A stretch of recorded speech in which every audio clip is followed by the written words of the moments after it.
A third-party campaign gaining early traction, angling to play spoiler this election season, now hitting some major speed bumps. RFK is back in the news for reasons he wouldn't want to be. Robert F. Kennedy Jr. started his long-shot presidential bid as a Democrat, now running as an independent. Every time you comply, you get weaker. Always controversial for his strong anti-vaccine stance and support of conspiracy theories. But an article published by Vanity Fair now adding to the list of bad press to combat, with numerous allegations from his past. It features a photo of Kennedy with what writers identified as a dog carcass, leading to a whirlwind of coverage, forcing him to respond. Of course, it's not a dog, and they said I was eating a dog in Korea, and that they had checked with experts, metadata experts, and identified it as Korea, and checked with veterinarians who validated that it was a dog, and it's a goat, and it's in Patagonia. Daddy would never do something like that. Kennedy now seeming to take the story in stride. It was a goat.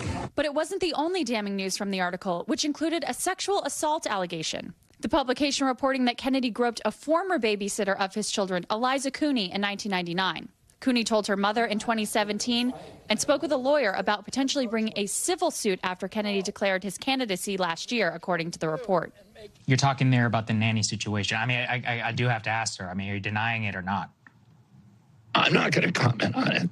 First reported by the Washington Post, but confirmed by NBC News, RFK Jr. reached out to Cooney in a text message 2 days after the Vanity Fair story, saying that he does not remember the alleged incident and apologizing for, quote, anything I ever did that made you feel uncomfortable. When the Washington Post reached out to Kennedy for a response, he said, quote, the text message speaks for itself. NBC News reached out to the campaign for comment, but did not hear back and has no record of a civil suit ever being filed. The Vanity Fair bombshells dropping while the RFK Jr. campaign was already at a low point, failing to qualify for the first presidential debate hosted by CNN in June. Kennedy not getting a bump in the polls despite President Joe Biden's struggles. Perhaps surprising after a quick start. As both major parties concerned he could shake up the race. But as early excitement gained momentum, so did anger from some family members. I'm excited to vote for Joe Biden. Siblings and cousins trying to protect the Kennedy name, calling out the use of his uncle's jingle and likeness in a Super Bowl ad. And backing President Biden at the White House in March. You know, the truth is that I love my brother, and it pains me to come out against him. But I am very concerned with the stakes in this election. Then reports of a previous health scare, first reported in May by the New York Times. Kennedy said doctors discovered he had a dead worm in his brain after experiencing memory loss and mental fogginess in 2010. The news flying in the face of his uber-fit image, trying to contrast himself with the older Trump and Biden. Kennedy is 70 years old. Now, running into technical hurdles and a cash shortfall as well. He is currently only on the ballot in 11 states, and according to the latest FEC filing from May, the campaign spent more money than raised. Thank you so much for being here today. His running mate, Nicole Shanahan, now keeping the campaign afloat. A former lawyer, entrepreneur, and ex-wife of Google founder Sergey Brin donating millions to fund the long-shot bid as she keeps a low profile on the trail. But in a tight race between two major parties, even a relatively small showing for RFK Jr. could swing the election. The Democrats are frightened that I'm going to spoil the election for President Biden. Republicans are frightened that I'm going to spoil it for President Trump.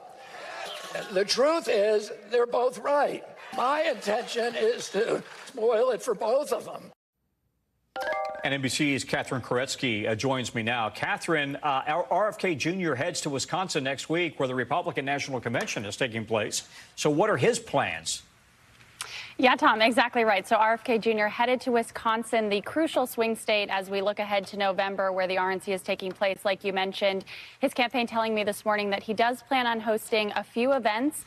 He's also going to be there in front of the media, where the people are. He's going to be able to talk to voters on Wednesday in an event focusing on farming, as well as a few other events that have yet to be announced. But, you know, a big state headed into November, the RNC coming up, according to an AARP poll, taken after the June 27th debate, former President Trump up slightly ahead of President Biden, and RFK Jr. keeping that 9% high single-digit percentage, which is common across many polls for him. So could be a factor in this election, especially in Wisconsin. It's going to be a busy couple of days and a busy week on the campaign trail for Catherine, all of these candidates, Tom. I've got 10 seconds. Who is he pulling that support from? 9%. Who is he pulling it from? Trump supporters or Biden supporters? Yeah, so a poll that was taken a few months ago said it was Trump, but as we get closer to November, the debate was obviously a big factor, so we'll see as time goes on. But right now, it's former President Trump. All right, Catherine, thank you very much. Thanks for watching. Stay updated about breaking news and top stories on the NBC News app or follow us on social media.